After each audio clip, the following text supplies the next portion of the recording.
मित्र हो, नमस्कार. आज अचानक हा विषय आठवला. म्हणजे झालं काय की 1995च्या निवडणुकीमध्ये आपले विलासराव देशमुख लातूरमधून पराभूत झाले. शिवाजीराव कव्हेकर यांनी त्यांना त्यांच्याच पारंपरिक मतदारसंघात हरवले होते.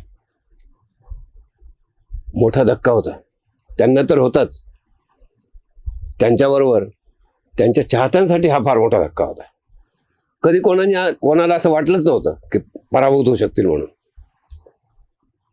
त्यातच म्हणजे बुडत्याचे पाय खोलात असं म्हणतात, त्याप्रमाणे विलासरावांनी विधान परिषदेवर जाण्यासाठी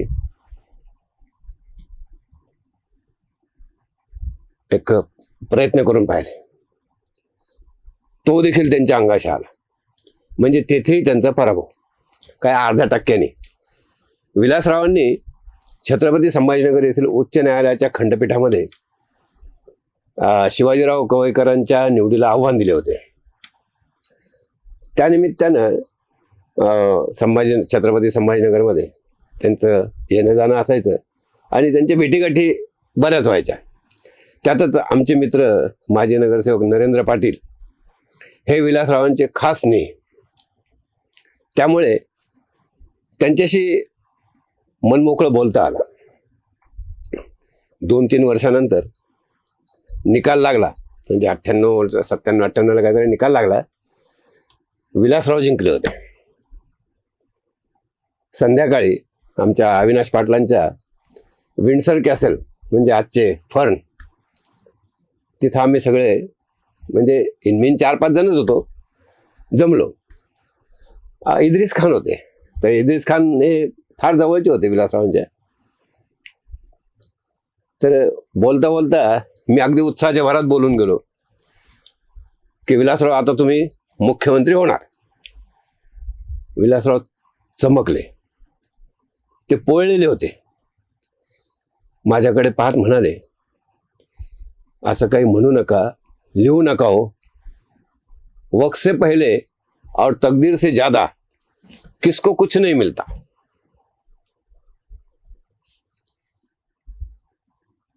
विलासरावांचा वक्त पण आला आणि किस्मतही त्यांच्या बाजूने.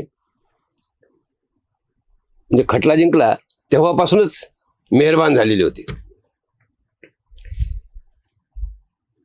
राजकारणाला गेम ऑफ ऑल पॉसिबिलिटीज, जेथे काहीही घडू शकते असे समजले जाते.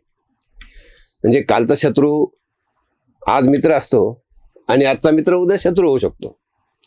अतिशय विलक्षण असा हा राजकारणाचा प्रकार आहे. कुणावर केव्हा कशी वेळ येईल हे काही सांगता येत नाही.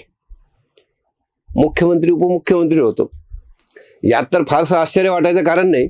कारण शंकरराव चव्हाण सारखा मोठा नेता मुख्यमंत्री झाल्यानंतर शरद पवारांच्या मंत्रिमंडळात अर्थमंत्री म्हणून होते.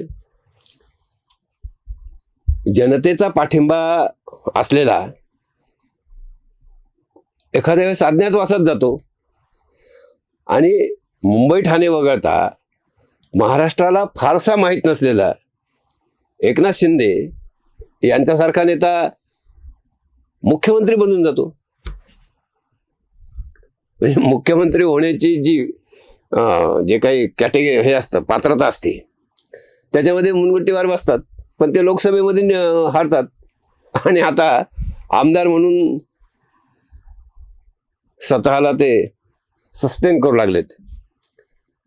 भाजप युवा मोर्चाचे अध्यक्ष म्हणून धनंजय मुंडे यांच्या कार्यकारिणीत सरचिटणीस असलेले देवेंद्र फडणवीस राज्याचे मुख्यमंत्री होतात. आणि 7 वेळा आमदार राहिलेल्या गिरीश महाजन यांना 5 वेळा आमदार असलेल्या फडणवीस यांच्या मंत्रिमंडळामध्ये मंत्री म्हणून काम करावे लागते. म्हणजे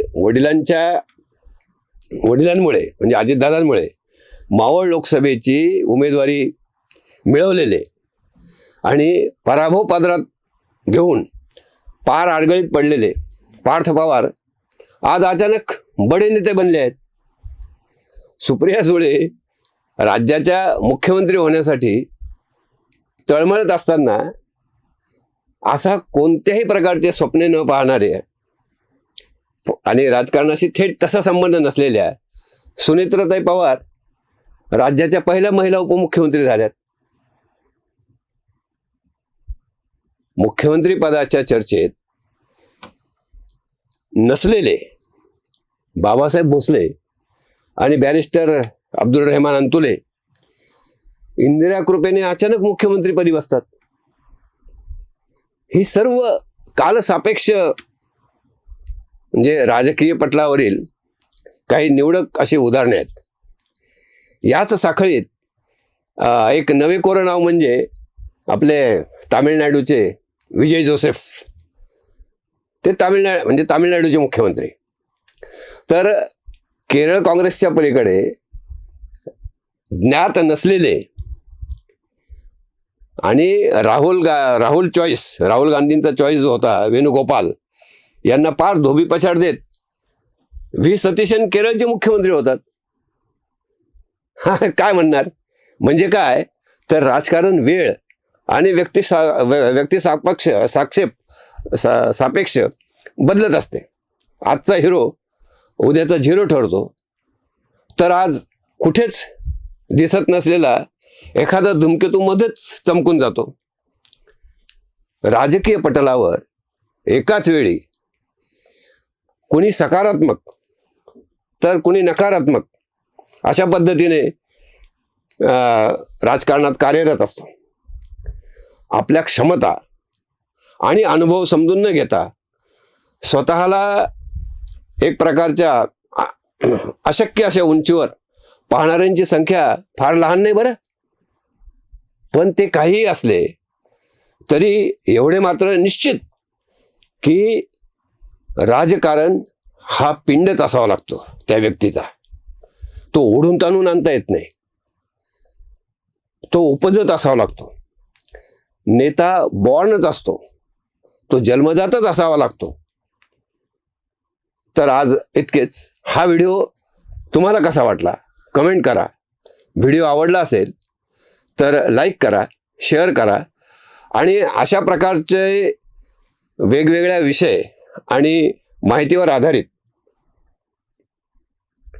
विश्लेषण ऐकण्यासाठी बुलंदला सबस्क्राईब करा. तूर्त इतकेच. पुन्हा भेटू. धन्यवाद.